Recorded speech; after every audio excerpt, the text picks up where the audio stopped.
축구 유망주였던 소년이 한 병실에서 눈을 뜹니다. 옆에서 기다리는 사람들이 소년을 반깁니다. 하지만 그는 일어나자마자 타는 듯한 고통에 놀라며 자신의 다리를 만져봅니다. 다리를 만진 순간 소년은 경악을 금치 못하는데요. 도대체 어떤 사연이 있을까요? 자세히 한번 알아보겠습니다. 해당 사연은 브라질인 세르지오 씨가 제보해준 이야기와 SNS 내용을 바탕으로 재구성된 스토리입니다. 안녕하세요. 저는 브라질인 세르지오라고 합니다. 저는 한때 촉망받는 축구 유망주였습니다.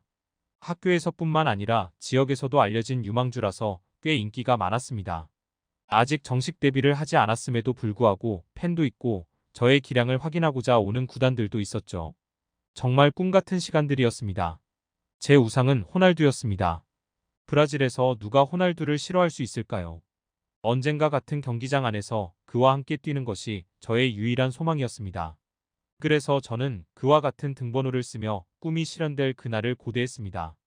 하지만 모든 불행은 한순간에 온다고 하죠.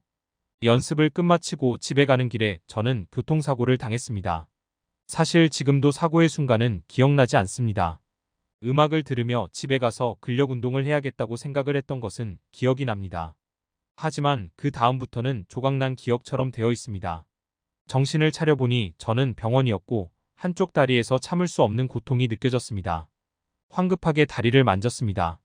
무슨 상황인지 잘 이해가 되지 않더군요. 다리 한쪽에 수십 개의 철심으로 고정된 제 다리가 있었습니다. 철심 같은 것이 제 다리를 지탱하고 있더군요. 저는 한순간에 패닉 상태로 빠져들어갔습니다. 한쪽 다리를 잃은 것이나 다름없었습니다. 저는 몇 달 동안이나 병원에서 지내야 한다는 말을 들었습니다. 저는 퇴원하게 되면 축구를 다시 할 수 있냐고 물었습니다. 저의 유일한 삶의 희망이었던 축구 말입니다. 제 미래가 담긴 그 축구. 의사는 가만히 저를 보더니 미안하다고 하더군요. 걸을 수 있는 것만으로 다행일 거라면서 말입니다. 저는 큰 상실감에 빠졌습니다. 부모님은 살아난 것, 걷기라도 할 수 있는 것에 감사하자고 하더군요. 하지만 저는 그렇지 않았습니다. 전혀 감사한 것이 없었습니다. 제가 지니고 있던 재능을 아무렇지도 않게 빼앗아간 하늘이 너무 원망스러웠습니다. 처음에는 몇 달은 희망을 가졌습니다. 그래도 완치가 될 수 있을 거다. 몇 달 동안 푹 쉬고 나면 다시 뛸 수 있는 날이 올 거다. 저는 몇 번이나 저를 다독였는지 모릅니다. 2달 동안은 같은 팀에 있던 친구들이 오고 가고 감독님과 코치님도 자주 왔습니다. 하지만 2달이 지나가자 제 병실을 찾는 이는 없었습니다. 부모님과 오직 딱 한 사람만이 자주 오더군요.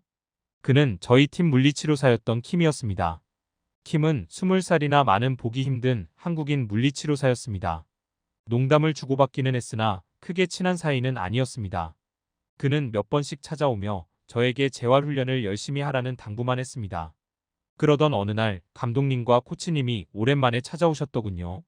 그들은 평소와 다른 얼굴이었습니다. 이상한 느낌이 들더군요. 그들은 저에게 평소처럼 이야기했습니다. 몸은 어떤지, 재활훈련은 언제쯤 받을 수 있는 것인지 등등이요. 그러더니 의사가 하는 이야기를 들었으며 제가 선수로 뛸 수 없다는 것을 안다고 하더군요. 유감이라며 재활훈련을 잘 받으라는 말만 남긴 채 그 후 그들은 오지 않았습니다. 다리가 다쳤다고 이렇게 유망주에서 추락하는 현실이 믿기지 않았습니다. 어떻게든 축구선수로 그들 앞에 당당히 보여주고 싶었습니다. 하지만 현실은 영화 같지 않더군요. 다리에 뼈가 제대로 붙고 근육을 다시 채우고 재활훈련을 하기까지 1년은 좋게 걸렸습니다. 의사 선생님은 젊어서 빨리 회복된 편이라고 하더군요. 하지만 그 1년도 저에게는 너무 오랜 시간이었습니다. 이미 저라는 선수는 그들에게서 잊혀졌죠. 유일하게 저를 기억해주는 사람은 킴이었습니다. 재활훈련을 하는지 연락을 주고 심지어 저를 보러 오기까지 했으니까요. 하지만 감사하지 않았습니다. 킴을 볼 때마다 축구를 할 수 있었던 예전이 떠올라 괴로웠습니다. 저는 그에게 다시 저를 찾아오지 말라고 했습니다. 어느 순간부터 제 분노는 동급생들에게 내뿜어졌습니다. 축구를 못하게 된 그 동정하는 눈빛이 너무 싫었습니다. 욕을 하고 물건을 던지고 저는 제 심기를 건드리면 폭발하는 사람이 되어 있더군요. 어느새 제 주변에 있던 친구들도 하나 둘 떠나갔습니다. 재활훈련을 해도 절뚝거리며 걷는 것이 고작이자 삶의 의욕을 잃어갔습니다. 그렇게 재활훈련도 하지 않게 되었죠. 부모님은 제게 재활훈련이라도 나가달라며 설득하셨으나 저는 귀를 닫았습니다. 그냥 이대로 아무도 모르게 사라졌으면 싶더군요. 그렇게 방황의 시기가 깊어갈 때쯤 유소년 축구대회가 열렸습니다.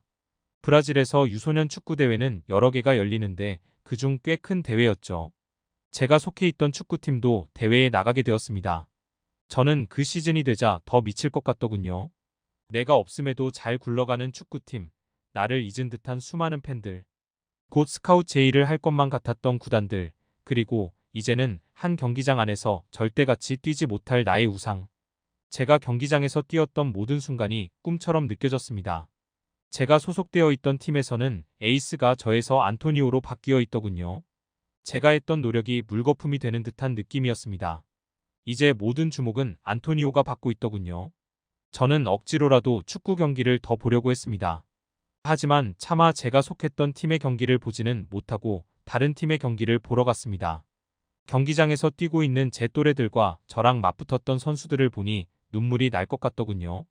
불과 몇 년 전만 해도 그들과 나는 같은 경기장에서 만났는데 나에게 골을 먹혀서 분통을 터뜨리던 사람인데 그런 생각들이 들었으나 곧 이어 그들과 제가 있는 세계가 완전히 다르게 느껴졌습니다. 저는 이렇게 관객석에서 그들을 볼 수밖에 없다니 허탈감이 들더군요.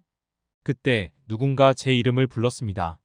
수많은 관객 속에서 제 이름과 같은 사람이 있을 수도 있기에 저는 무시했습니다. 바로 제 옆에 온 킴을 보고서야 저를 부른 것임을 알게 되었죠. 제 옆에 앉아도 되냐고 물은 그는 제 대답을 듣기도 전에 앉았습니다. 그를 모른 척했습니다. 그 당시 저는 그의 연락은 전부 받지 않고 있었으니까요. 그는 아무렇지도 않게 저에게 말을 걸더군요. 어떻게 지냈는지, 몸은 어떤지, 재활훈련은 하고 있는지. 저는 관객들의 소리에 그의 목소리가 들리지 않은 척했습니다. 그는 제가 아직도 축구를 좋아하는 것 같다고 하더군요. 순간 너무 화가 나 당연한 거 아니냐고 소리쳤습니다. 그러자 그는 웃으면서 자신의 이야기를 들려줬습니다. 자신 또한 한국에 있을 때 축구 선수를 꿈꿔서 브라질에 오게 되었는데 재능이 없다는 것을 알고 포기했다더군요. 하지만 축구를 포기할 수가 없어서 어떻게든 관련 있는 직업을 찾아 물리치료사를 공부하게 되었다고 했습니다. 경기장 잔디 근처에 있으면 자신도 함께 뛰는 것 같다고 하면서요. 그는 한번 망설이는 듯 가만히 있다가 다시 입을 뗐습니다. 킴은 축구 선수가 아니더라도 축구를 가까이에 둘 수 있는 직업은 많다고 하더군요. 축구 선수가 아니면 의미 없다고 말하자 그는 고개를 저었습니다. 축구 선수만 있으면 축구라는 스포츠는 이루어질 수 없다면서 선수를 케어해주는 의사, 물리치료사, 구단, 팬, 심판, 축구와 관련된 수많은 사람들을 읊더군요. 그리고는 저를 똑바로 바라보았습니다. 넌 그중 어떤 사람이 되고 싶니? 그의 말 한마디에 저는 입을 꾹 다물었습니다. 제가 할 수 있는 게 뭐가 있나 싶더군요. 축구 선수 외에는 한 번도 다른 것을 생각해 본 적이 없었습니다. 그러다 선수들과 같이 뛸 수도 있고 축구에서 선수 말고도 중요한 사람이 생각났습니다. 바로 심판이더군요. 저는 그와의 대화를 통해서 축구 선수 외의 세상도 마주하게 되었습니다. 축구가 세상의 중심이던 저는 축구를 버리지 않고 축구와 관련된 직업 중 하나였던 축구 선수를 버리게 된 것이죠. 저는 다시 재활훈련을 시작했습니다. 심판이라고 해도 경기에서 선수들과 뛰는 것은 같았기에 체력을 많이 쌓아야 했습니다. 조건들이 생각보다 까다로우니까요. 제가 축구 심판으로 꿈이 확고해지면서 예민하던 모습은 사라지게 되었습니다. 부모님도 그런 저를 보고 다행으로 여기시더군요. 킴은 저에게 꾸준히 연락을 했고 같이 축구를 보러 가기도 했습니다. 저는 어느 날 궁금해서 킴에게 물었습니다. 왜 저에게 잘해주는지를요? 그는 웃으면서 제 모습들이 어린 시절 자신이 축구에 재능이 없어 방황하던 시기랑 비슷했다고 하더군요. 특히 쉬는 날 우연히 보러 갔던 유소년 축구대회에서 저를 본 순간 제 마음이 이해가 되어 신경 쓰였다고 했습니다.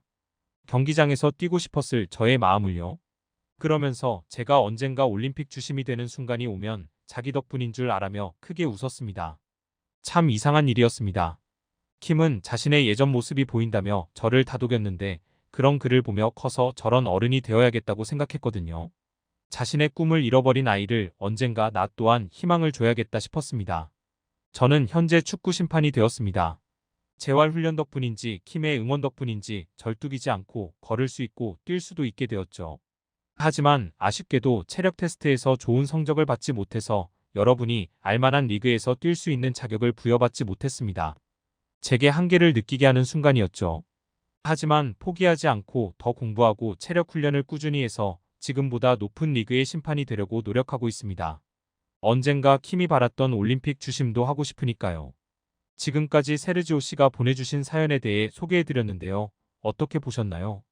현재 세르지오 씨는 축구 심판을 하면서도 시간이 될 때마다 고아원에서 축구를 가르치는 일도 겸한다고 합니다. 몇 년 전 킴 씨가 심장마비로 세상을 떠나기 전까지 하시던 일이라 세르지오 씨는 그를 따라 아이들에게 희망을 주고 싶다고 하시네요. 클립 뉴스에서는 여러분의 사연을 기다리고 있으니 소개해주고 싶은 사연이 있으시면 언제든 제보 바랍니다.